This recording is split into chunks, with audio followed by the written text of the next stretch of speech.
जदि राशि मान संपर्क में जानिबा ताहले आमे चिंता करिबा प्रथमे श्रावण मासरे ग्रह मानकर स्थिति। यही श्रावण मासरे जुलाई 13 तारिख में शनिंकर वक्र संचार पुनश्च कुंभ राशि को रविंकर चलन पुनश्च बुधंकर चलन मंगलकर मध्य चलन होउछि जोथिपाई किछि राशि पे शुभ हो पारे किछि राशि पे अशुभ हो पारे। अशुभ राशि माने निश्चित आपण जानिबे किंतु शुभ राशि माने निश्चय मध्य जानिबे। तो प्रथमे जानिबे अशुभ राशि। अशुभ राशि होउछंती मेष राशि मिथुन राशि एवं जोड़ा कि आपणकर कन्या राशि एवं विशेषकर धनु राशि एवं मकर राशि। तेणु ये 5 गोटी राशि संपूर्ण भाव में निहित भाव में खराब रही श्रावण मास पाई।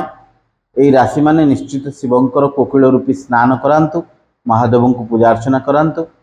अन्यत्र राशि मान पक्षे शुभदायक फल